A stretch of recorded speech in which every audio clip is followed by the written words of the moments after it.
लोग कैसे हैं आप लोग। तो आज आप लोगों के लिए मैं क्लास लेके आया हूँ एडवांस मैथ्स की। हम कहाँ से स्टार्ट करेंगे मैथ अपना, एडवांस मैथ से हम पढ़ना चालू करेंगे, जो कि एक क्रम से होगा। लाइंस एंड एंगल्स पहले होगा, उसके बाद में ट्रेंगल होगा, ट्रेंगल्स के बाद में क्वाड्रिलेटरल्स होगा। तो हम धीरे धीरे यानी रेखा और कोण पढ़ेंगे, रेखा और कोण के बाद में त्रिभुज पढ़ेंगे, त्रिभुज के बाद में चतुर्भुज पढ़ेंगे, और चतुर्भुज के बाद में धीरे धीरे जिस हम रेशियो में बढ़ेंगे उसी हिसाब से हम अपना सिलेबस कंप्लीट करते चले जाएंगे। तो आज मैं आप लोगों को पढ़ाऊँगा लाइंस एंड एंगल्स, ठीक है। इसके बारे में हम सब कुछ जानेंगे, कोई भी चीज़ ऐसी नहीं होनी चाहिए जो छूट जानी चाहिए। ज़्यादातर क्या होता है, इस पे सवाल तो नहीं आते हैं, लेकिन क्या होता है कि त्रिभुज क्वाड्रिलेटरल्स में इसका बहुत प्रयोग होता है। जब तक आप लोगों को ये पता नहीं होगा तब तक आप एडवांस मैथ के क्वेश्चन हल करने में थोड़ा दिक्कत महसूस करेंगे। तो देखते हैं बेटा, लाइंस एंड एंगल्स, इसको हिंदी में कहते हैं रेखा एवं कोण। रेखा एवं कोण, तो मैं आप लोगों को क्लियर कर दूं कि रेखा क्या होता है, रेखा और कोण। रेखा क्या होता है और उससे कैसे कोण बनते हैं। तो रेखा क्या होता है कि रेखा, लाइन किसे कहते हैं, जिसमें दो एंडिंग पॉइंट हो। लाइन को हिंदी में कहते हैं रेखा, ठीक है, जिसके दो एंडिंग, एक कोई रेखा चालू हुई यहाँ से और इसके दो एंडिंग पॉइंट है, जैसे ए बी, एक कोई लाइन है।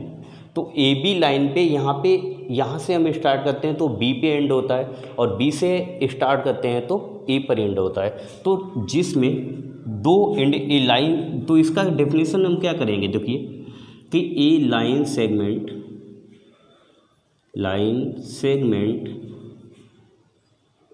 A line segment has two ended point। समझ आया बेटा कि एक लाइन सेगमेंट है, यानी एक कोई लाइन है तो उसके दो एंडिंग पॉइंट हो। देखो यहाँ पे हम इधर से स्टार्ट करते हैं तो ए एंडिंग पॉइंट है, इधर से करेंगे तो ए एंडिंग पॉइंट है, तो इसको हम क्या कहते हैं, लाइन कहते हैं बेटा। इसके बाद में आता है रो, कि वे क्या है, सॉरी वे क्या है कि जिसमें केवल, ये लाइन हो गई, उसके बाद में आते हैं रे पे, कि रे क्या है, देखो जिसमें केवल एक एंडिंग पॉइंट हो, जिसमें केवल एक एंडिंग पॉइंट हो। देखिए अगर यहाँ से स्टार्ट हुआ और यहाँ पे आ गए, इधर हमें नहीं पता कि ये लाइन कहाँ तक गई है, लेकिन ए एक ऐसा पॉइंट है जहाँ पर एक ख़त्म हो रही है, तो इसको हम क्या बोलते हैं, रे। तो रे का क्या होता है, जिसे हम रे बोलते हैं, तो रे का डेफिनेशन क्या होगा, ए रे हैज वन एंडेड पॉइंट, ठीक है। तो ए रे हैज वन एंडेड पॉइंट, तो एक रे का कितना एंडेड पॉइंट होता है, एक होता है। जैसे कि एक तीर, एग्जांपल के तौर पे आप लोग देख सकते हैं कि एक तीर होता है, तो एक तीर में एक तरफ नोक निकली हुई होती है, देखो ऐसे एक तीर होता है, तो इधर तो हमें पता नहीं कितना लंबा हो सकता है, लेकिन इधर पता है कि इसके आगे नहीं होगा, तो इसको हम क्या कहेंगे, रे कहेंगे। एक एग्जांपल के तौर पे रे कहेंगे। तो एक तो लाइन और रे के बारे में हमने देख लिया। अब हम देखते हैं कि रे और लाइन से मिलकर कौन कौन से कोण बनते हैं, ठीक है। चलो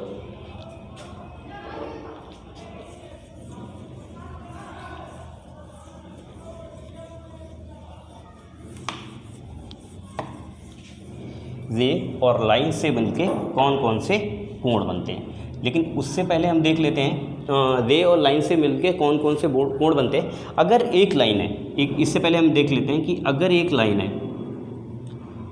है जिसके दो एंडिंग पॉइंट है, अगर इस पे बहुत सारे बिंदु स्थित हैं, इस पे बहुत सारे बिंदु स्थित हैं, तो आपको पता है कि यहाँ से स्टार्ट हुआ यहाँ खत्म हुआ, तो ये लाइन हो गई। और इस पे कितने पॉइंट स्थित हैं, 1 2 3 4 5 पॉइंट स्थित हैं। तो ये सारे बिंदु एक ही रेखा पर स्थित हैं, ये सारे बिंदु क्या है बेटा, एक ही लाइन पर स्थित हैं। तो इन बिंदुओं को हम क्या कहते हैं, कोलिनियर पॉइंट कहते हैं। याद रखेंगे क्या कहते हैं, कोलिनियर पॉइंट कहते हैं। हिंदी में इसको क्या कहेंगे, संरेखीय, ठीक है। हिंदी में क्या कहेंगे, संरेखीय। कोलिनियर पॉइंट को हिंदी में कहते हैं कि संरेखीय बिंदु हैं, ठीक है, संरेखीय बिंदु हैं, यानी एक ही रेखा पर स्थित वह सभी बिंदु जो, यहाँ देखिए, एक ही रेखा पर स्थित सभी बिंदु कैसे बिंदु कहलाते हैं, कोलिनियर पॉइंट कहलाते हैं, जिन्हें हम संरेखीय बिंदु कहते हैं। तो हम अब आ जाते हैं किस पे, लाइंस एंगल्स। तो हमने जाना कि लाइन क्या होती है, अब हम बात करते हैं एंगल्स की। देखो बेटा, तो रिलेटेड एंगल्स किससे, लाइन और रो से मिलकर बनने वाले कोणों के बारे में हम जानते हैं। तो देखिए कौन कौन से एंगल हमारे बनेंगे, रिलेटेड एंगल्स कौन कौन से होंगे। देखो बेटा,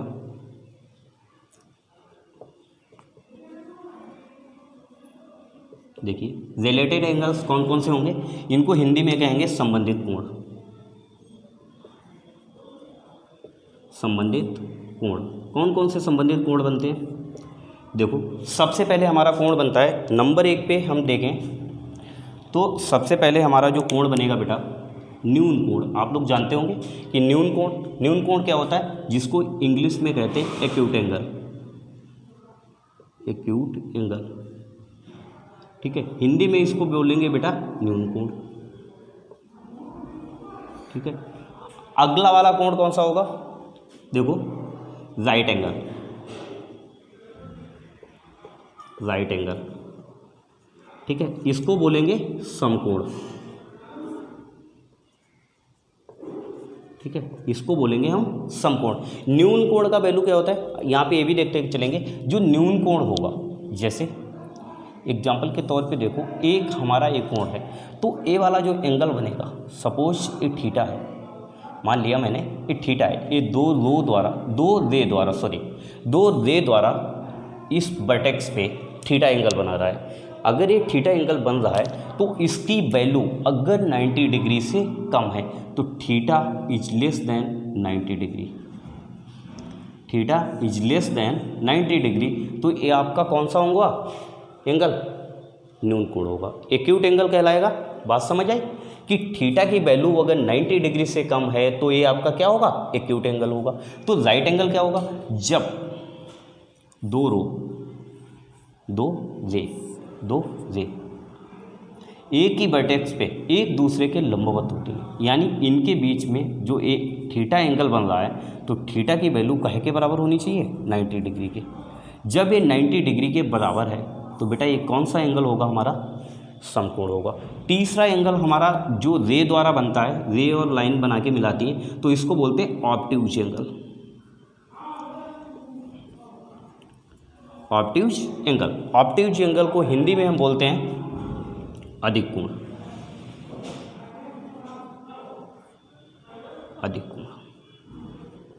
बात समझ आई बेटा। तो ऑब्ट्यूज एंगल को हम बोलते हैं अधिक कोण। तो अधिक कोण क्या होता है, देखो एग्जाम्पल के तौर पे ये वाला, ठीक है। तो अगर एक एंगल थीटा है, इन दो रो द्वारा इस वर्टेक्स ओ पर, ये ओ मान लेते हैं हम सब, इस वर्टेक्स दो रे द्वारा वर्टेक्स ओ पे थीटा कोण बना। वर्टेक्स का मतलब होता है शीर्ष।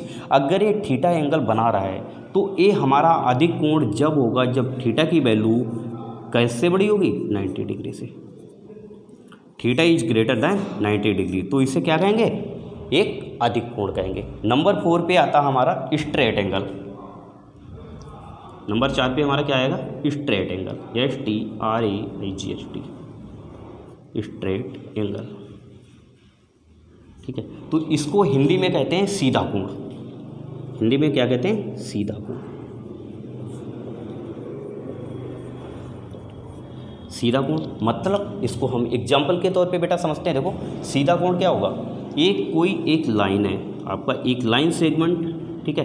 तो इस बिंदु पे जो ए एंगल बनता है, इस लाइन पे जो ए एंगल बनता है, इसको हम क्या कौन सा कोण कहते हैं, सीधा कोण, स्ट्रेट एंगल।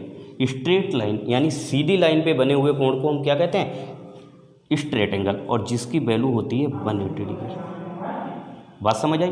तो स्ट्रेट एंगल पे बने हुए कोण को हम क्या कहते हैं,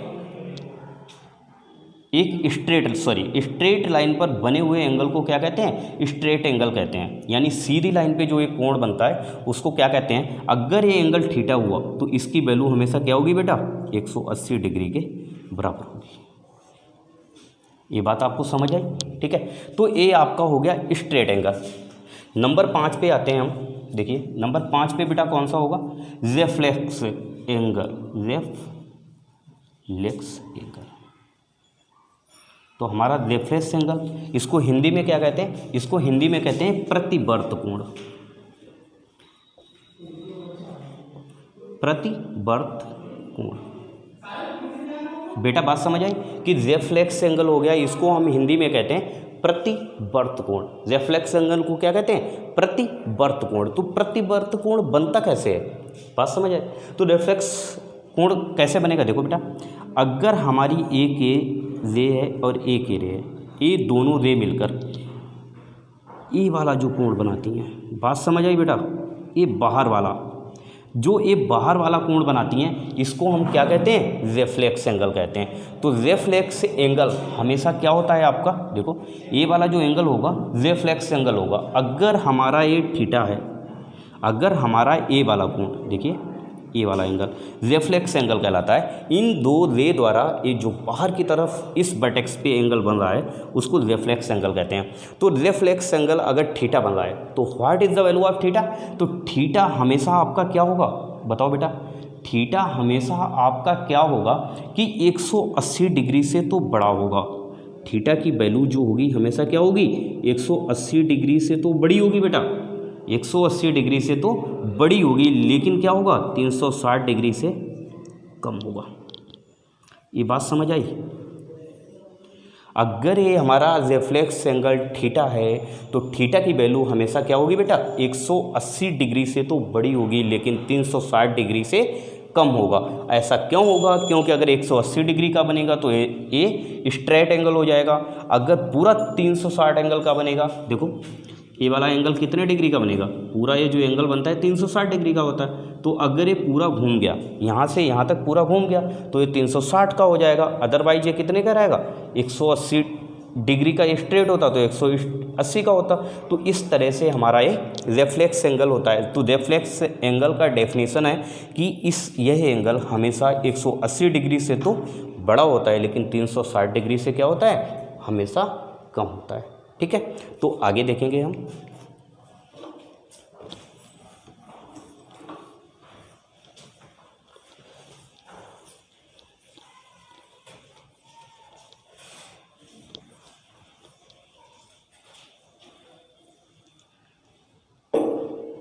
ठीक है, तो आपको रेफ्लेक्स एंगल समझ आया, जिससे हम प्रतिवर्त कोण भी कहते हैं। तो बेटा आगे देखते हैं, नंबर 6 पे हम पढ़ेंगे, कौन सा कोण पढ़ेंगे, कॉम्प्लीमेंट्री एंगल।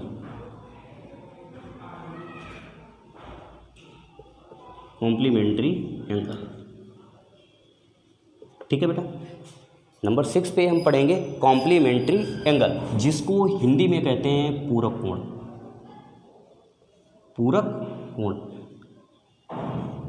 जैसे आप समझते हैं ना कि उसने मुझे अच्छा सा कॉम्प्लीमेंट दिया, ठीक है, तो यहाँ से आप लिंक कर सकते हो कि कॉम्प्लीमेंट, यानी कॉम्प्लीमेंट का मतलब है कि कुछ अच्छा होना, ठीक है। तो कॉम्प्लीमेंट दिया यानी पूरक कोण, एक दूसरे के पूरक, एक दूसरे के पूरक जो हों उनको क्या कहेंगे, पूरक कोण कहेंगे। तो ये पूरक कोण आखिरकार होते क्या हैं, तो आप देखो ये दो रे हैं, ठीक है, इन दो रे द्वारा, एक वर्टेक्स है, इस पे एक रे और खींची गई है, ठीक है। तो इन तीनों रे द्वारा इस रे और इस रे के बीच में एक एंगल बन रहा है ए, और इसके बीच में बन रहा है बी। देखो बेटा, इसको हम दूसरे मार्कर से लिख लेते हैं, इस पे बन रहा है ए और इस पे बन रहा है बी। जब दोनों का टोटल जो हो एंगल ए और एंगल बी, तो angle A plus angle B दोनों की वैल्यू बेटा कितनी हो, 90 डिग्री।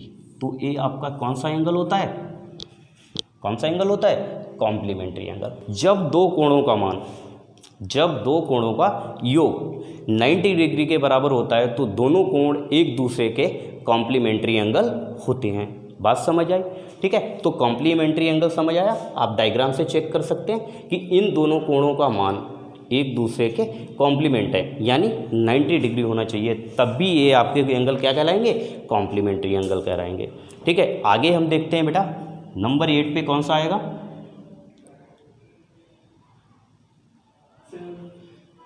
7, सॉरी नंबर 7 पे कौन सा आएगा, सप्लीमेंट्री एंगल।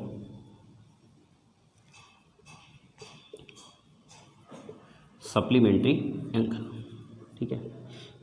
ये बहुत ज़रूरी है, अगर आपको एंगल नहीं पता है तो आप सवालों को हल करने में असमर्थ होंगे, क्योंकि आपको पता है you are not suitable to solve the following question, क्योंकि आपको यही नहीं पता है what is the supplementary angle, यानी सप्लीमेंट्री या कॉम्प्लीमेंट्री एंगल होते क्या हैं। तो एग्जामिनर तो आपसे पूछेगा कि सप्लीमेंट एक कोण एक दूसरे, यदि दो कोण पूरक हैं तो क्या होगा ये, तो आपको ये पता होना चाहिए कि कॉम्प्लीमेंट्री और सप्लीमेंट्री में सप्लीमेंट्री एंगल कैसे होते हैं, कौन सा एंगल किस तरह का होता है। तो सप्लीमेंट्री एंगल को हिंदी में हम कहते हैं संपूरक कोण, संपूरक कोण। बात समझ आई बेटा, सप्लीमेंट्री एंगल को हम हिंदी में कहते हैं संपूरक कोण, ठीक है। तो सप्लीमेंट्री एंगल को हम संपूरक कोण कहते हैं। तो संपूरक कोण अब हम समझेंगे कि आखिरकार होता क्या है। तो संपूरक कोण क्या होता है, जब कोई स्ट्रेट एंगल, जब कोई स्ट्रेट एंगल, एक लाइन हो गई, ये लाइन ए और बी है, इसके अपोजिट कोई रो खींची जाती है, इसके अपोजिट कोई रो खींची जाती है। सपोज कर लो कि ए रो खींची गई, ठीक है, ए यहाँ नहीं मिल सकती और ए इधर नहीं मिल सकती, तो ए अपोजिट रो खींची गई। अगर ये अपोजिट रो खींची गई है और इस एंगल का मान x डिग्री है और इस एंगल का मान y डिग्री है, बात समझ आई बेटा। इस एंगल का मान x डिग्री है और इस एंगल का मान y डिग्री है। जब हम दोनों को जोड़ेंगे x degree plus y degree is equal to 180 degree, तो एक दूसरे के क्या होंगे, सप्लीमेंट्री एंगल होंगे। जब दो कोणों का योग 180 के बराबर होता है तो दोनों कोण एक दूसरे के क्या होते हैं, सप्लीमेंट एंगल होते हैं, यानी संपूरक कोण होते हैं। तो बात समझ आई बेटा। तो आगे हम पढ़ेंगे, देखो 7 हो गया, तो आगे हम पढ़ेंगे, देखो बेटा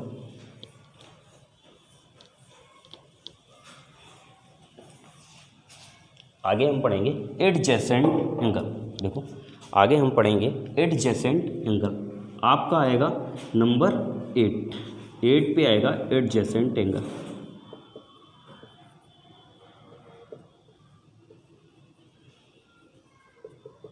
ठीक है, एडजेसेंट एंगल, एडजेसेंट एंगल को हिंदी में हम क्या कहते हैं, आसन्न कोण। बेटा आसन्न कोण,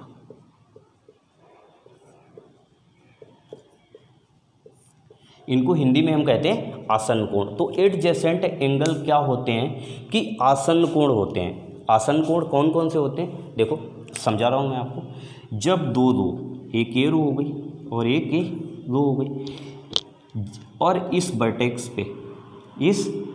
पे क्या होता है, ये इन दोनों रो का कॉमन वर्टेक्स है, एक कॉमन वर्टेक्स है। बात समझ आई। ये इनका क्या है, उभयनिष्ठ शीर्ष है। हिंदी में क्या कहेंगे, कॉमन का मतलब होता है उभयनिष्ठ, वर्टेक्स का मतलब होता है शीर्ष। तो इनका ये क्या है, उभयनिष्ठ शीर्ष है। अगर इसमें कोई एक तीसरा रे खींच दिया जाए, तीसरा रे खींच दिया गया, इस कॉमन वर्टेक्स से इस पे एक तीसरा रे खींच दिया जाए, तो आप देखेंगे कि एक कॉमन रे है, ये क्या है, एक कॉमन रे है,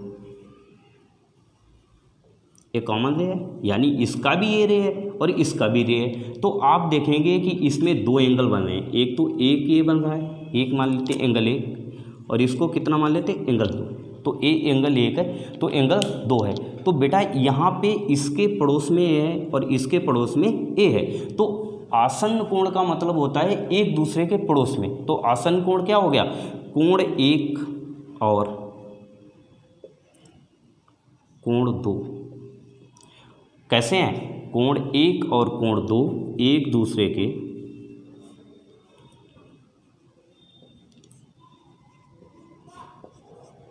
आसन्न कोण है।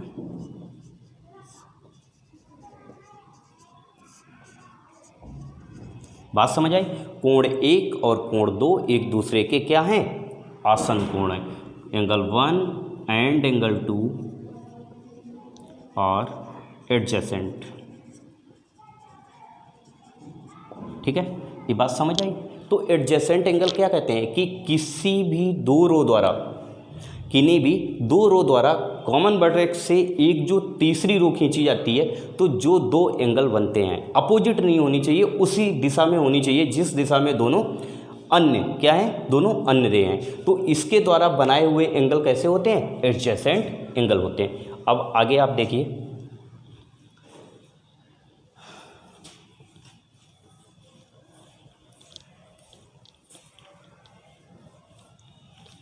देखो बेटा, आगे एंगल है हमारा 9 नंबर पे लीनियर पेयर। तो इसको लीनियर पेयर को हम क्या बोलते हैं, रैखिक युग्म। हिंदी में क्या बोलेंगे, रैखिक युग्म। लीनियर पेयर को हम हिंदी में बोलेंगे रैखिक युग्म। तो रैखिक युग्म क्या होता है, देखो, तो आपका लीनियर पेयर जो होगा इसको रैखिक युग्म को क्या बोलेंगे, देखो बेटा कैसे होगा कि अगर एक ये आपकी लाइन है ए एंड बी,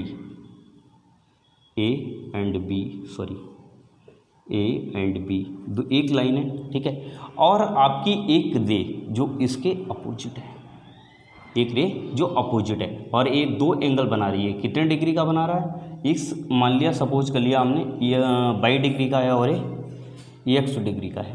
तो जब इन दोनों का जो टोटल होना चाहिए वो कितना होना चाहिए,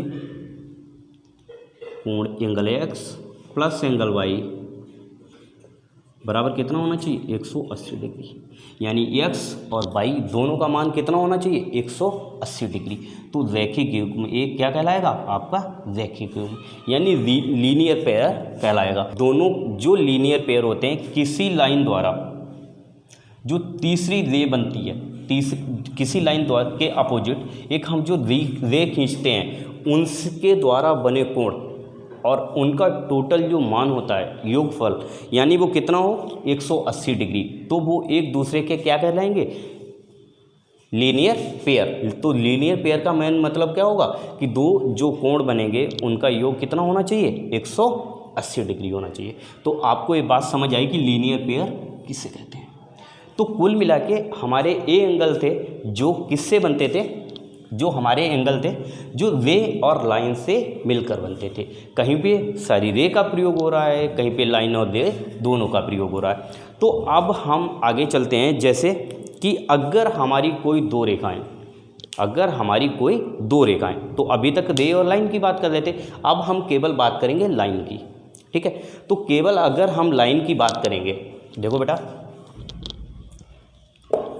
अगर हम लाइन की बात करते हैं तो क्या होता है, अगर हमारी दो रेखाएं एक दूसरे के समांतर रेखाएं हैं, अगर हमारी दो रेखाएं एक दूसरे के समांतर रेखाएं हैं, देखो क्या है कि एक ए लाइन है और एक ए लाइन है, ठीक है, दो एंडिंग पॉइंट है, देखो तो दो एंडिंग पॉइंट हो गए, इसका भी, ठीक है। दो रेखाएं हमारी समांतर रेखाएं हैं, इनको हम मान लेते हैं ए बी और सी डी, ए बी और सी डी, ये हमारी दो कैसी रेखाएं हैं, समांतर रेखाएं। तो देखो बेटा, ए बी समांतर सी डी, ठीक है, बात समझ आए। ये जो चिन्ह होता है ना, दो खड़ी लाइनें खींचते हैं, ये काय का चिन्ह होता है, समांतर का। तो ए बी समांतर क्या हो गया हमारा, सी डी। अगर इसको एक कोई ट्रांसवर्सल लाइन, ये वाली, सॉरी इसको दूसरे कलर से करते हैं, देखो अगर हमारी एक कोई ट्रांसवर्सल लाइन ये वाली, ठीक है, transversal line E and F, तो ए हमारी दो रेखाएं हो गई समांतर रेखाएं, ई और एफ हमारी क्या रेखा हो गई, ट्रांसवर्सल लाइन। तो ट्रांसवर्सल लाइन को हिंदी में क्या बोलते हैं, तिर्यक रेखा। यदि हमारी दो रेखाएं ए बी और सी डी एक दूसरे के समांतर हैं और ई और एफ एक तिर्यक रेखा एक दूसरे उनको काट रही है, तो इसके द्वारा हमारे कौन कौन से एंगल बनते हैं, जो कि बहुत इंपॉर्टेंट है, इनका प्रयोग हर जगह होता है।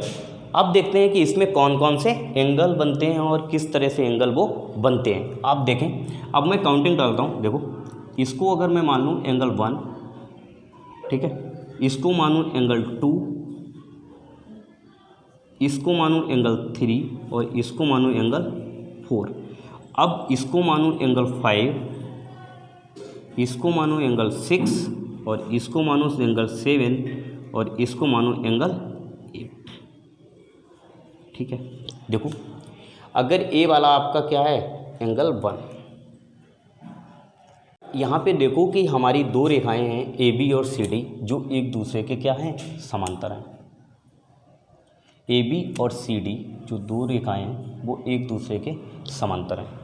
ठीक है, ए बी और सी डी एक दूसरे के समांतर हैं।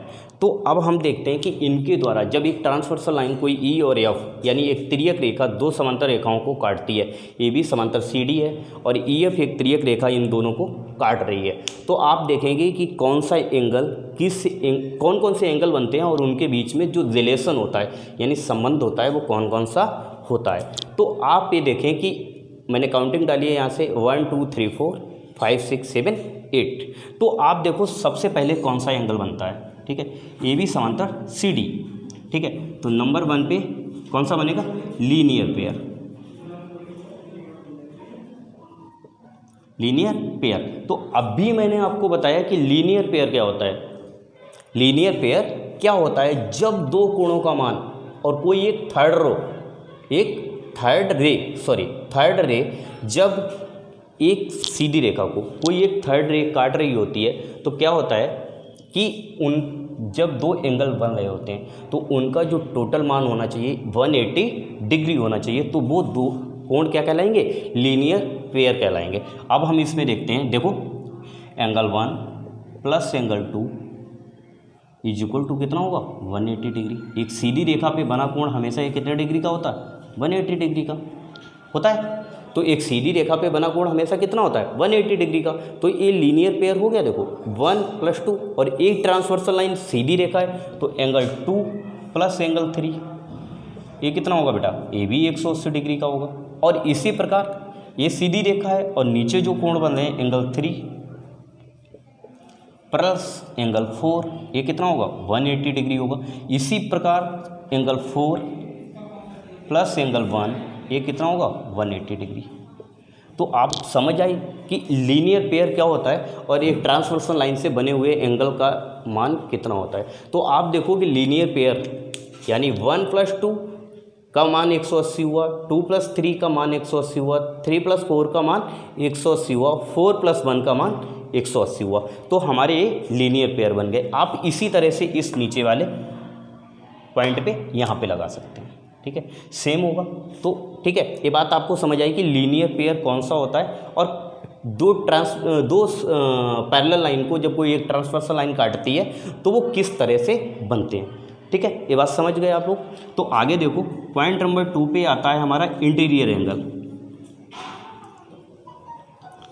इंटीरियर एंगल, ठीक है, इंटीरियर एंगल को हिंदी में क्या कहते हैं ये तो आपको पता है कि रैखिक युग्म कहते हैं।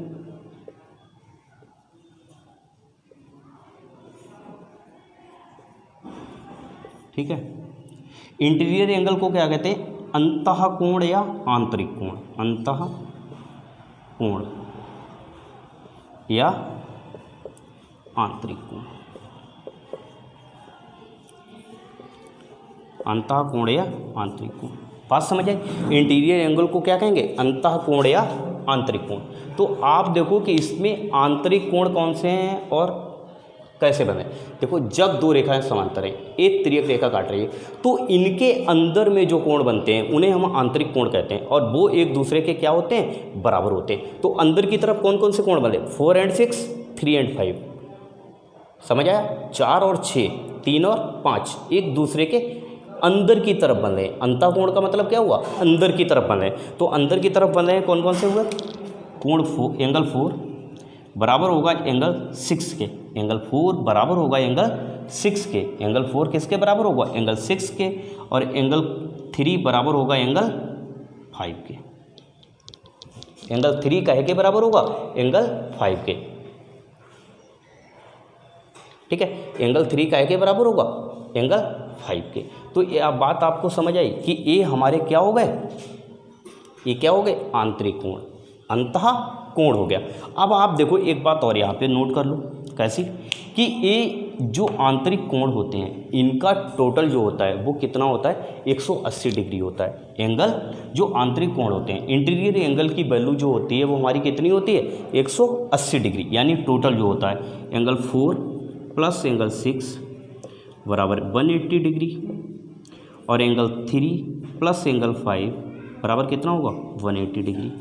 तो बेटा ये आपको पता लगा कि इंटीरियर एंगल क्या होते हैं। इंटीरियर एंगल अंतःकोण या आंतरिक कोण कहते हैं कि एंगल 4 और एंगल 6, एंगल 4 और एंगल 6 एक दूसरे के क्या होते हैं, बराबर होते हैं। एंगल 4 और एंगल 6 यानी ए वाले और ए वाला, ए वाला और ए वाला बराबर होंगे, ठीक है। तो अगला एंगल हम पढ़ेंगे, देखो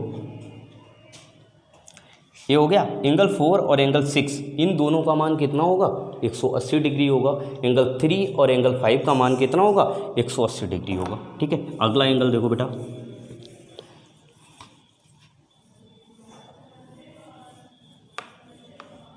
देखो ठीक है। अगला हम पढ़ते हैं vertically opposite angle, vertically opposite angle, vertically opposite angle. तो वर्टिकली अपोजिट एंगल क्या होंगे बेटा, देखो वर्टिकली अपोजिट एंगल को हम हिंदी में कहते हैं शीर्षाभिमुख कोण, शीर्षाभिमुख, शीर्षाभिमुख कोण, ठीक है। वर्टिकली अपोजिट एंगल को हम हिंदी में क्या कहते हैं, शीर्षाभिमुख कोण। तो आप देखो कि शीर्षाभिमुख, जिनका शीर्ष एक दूसरे के विपरीत हो, तो एंगल 1, यहाँ पे देखो एंगल 1 बराबर होगा एंगल 3 के, एंगल 2 बराबर होगा एंगल 4 के, इसी प्रकार एंगल 5 बराबर होगा एंगल 7 के, और एंगल 6 बराबर होगा काहे के, एंगल 6 बराबर होगा एंगल 8 के, ठीक है। तो आपको समझ आया कि शीर्षाभिमुख कोण क्या होते हैं। जब दो रेखाओं को एक तिर्यक रेखा काटती है तो उनके द्वारा बने शीर्षाभिमुख कोण बराबर होते हैं, ठीक है।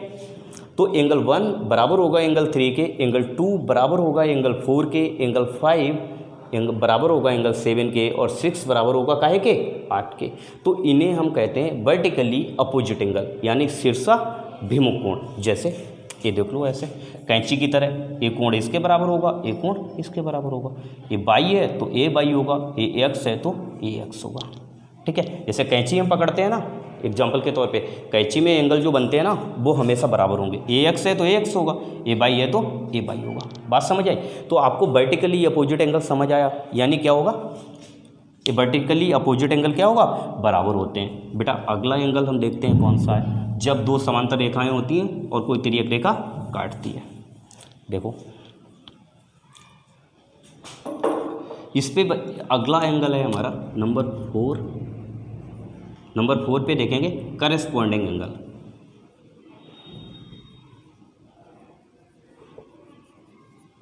करेस्पॉन्डिंग एंगल, ठीक है।